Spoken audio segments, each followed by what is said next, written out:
America में हर साल लाखों आवारा कुत्ते मारे जा रहे क्योंकि यहाँ पर शेल्टर कई बार यूथेनेशिया का सहारा लेते हैं, यानी डॉग्स को बिना दर्द या कम से कम तकलीफ के साथ मौत देना। लेकिन यहाँ ऐसा क्यों किया जाता है? क्यों अमेरिका जैसे विकसित देशों में यूथेनेशिया को मंजूरी मिली हुई है? आइए समझते हैं।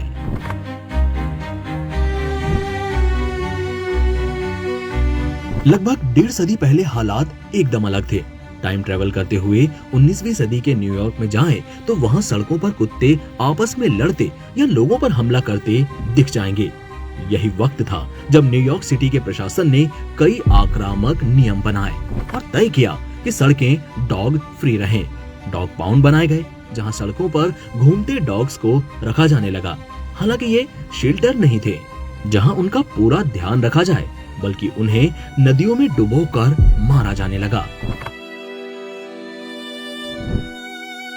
ये प्रैक्टिस न्यूयॉर्क से बाकी शहरों तक पहुंच गई, बल्कि और ज्यादा भयावह रूप लेते हुए जानवरों को मारा जाने लगा और उनकी चर्बी और हड्डियों का कमर्शियल इस्तेमाल होने लगा।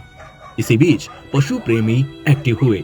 American society for prevention of cruelty to animals ने भारी विरोध किया। इसके बाद डॉग पाउंड के बजाय मॉडर्न शेल्टर का कॉन्सेप्ट आया। अब हर शहर में एनिमल कंट्रोल डिपार्टमेंट होता है, जिनकी टीम शिकायत मिलने पर या रूटीन पेट्रोलिंग के दौरान कुत्तों को पकड़कर एनिमल शेल्टर में ले जाती है। यहीं से शुरू होती है दिक्कत।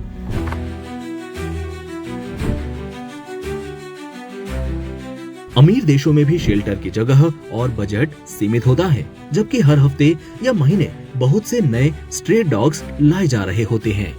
नए डॉग्स के लिए जगह बनानी होती है, तो पुराने स्ट्रे डॉग्स जिन्हें कोई अपनाने को तैयार नहीं होता, उनका क्या होगा? ऐसे मामलों में शेल्टर कई बार यूथेनेशिया का सहारा लेते हैं। ऐसे में आवारा कुत्तों को बिना दर्द या कम से कम तकलीफ के साथ मौत दे दी जाती है।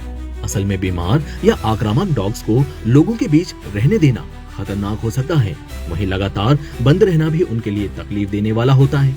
इसी सोच के साथ पेनलेस डेथ दी जाने लगी। यूएस में पिछले साल 6 लाख से ज्यादा स्ट्रे डॉग्स और कैट्स को यूथेनाइज किया गया। American society for prevention of cruelty to animals का कहना है कि हर साल के साथ यूथेनेशिया का ग्राफ नीचे आ रहा है और अडॉप्शन की दर बढ़ रही है। अमेरिका के अलावा कई विकसित देशों में यूथेनेशिया चलन में है। बात करें भारत की, तो हमारे यहाँ केरल भी इसी श्रेणी में आ चुका है।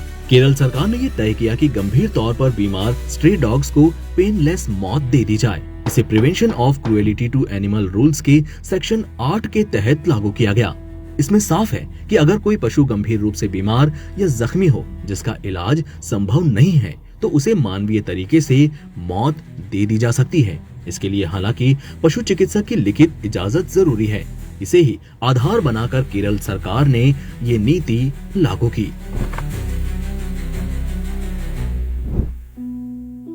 बात करें नीदरलैंड की, तो इस देश ने अलग ही तरीका अपनाया जो कहीं ज्यादा मानवीय साबित हुआ। यहाँ कलेक्ट, न्यूटर, वैक्सीनेट और रिटर्न प्रोग्राम शुरू हुआ। इसके तहत डॉग्स को पकड़कर उनकी नसबंदी और वैक्सीनेशन हुआ। माइक्रोचिपिंग के साथ उनकी पहचान हुई और फिर उन्हें वापस उनकी जगह पर छोड़ दिया गया। लोग डॉग अडॉप्शन को ज्यादा गंभीरता से ले, ये तय करने के लिए डॉग्स की खरीद बिक्री पर भारी टैक्स लगाया गया। इससे लोग पालतू जानवरों के बजाय शेल्टर से गोद लेने के लिए प्रेरित हुए। पशुओं के लिए अलग से पुलिस फोर्स बनाई गई जो नजर रखती थी कि लोग पशुओं के साथ क्रूरता न करें। इसी के साथ नीदरलैंड दुनिया का पहला देश बना जहां स्ट्रे डॉग्स पूरी तरह से खत्म हो गए, वो भी कोई क्रूर कदम उठाए बगैर।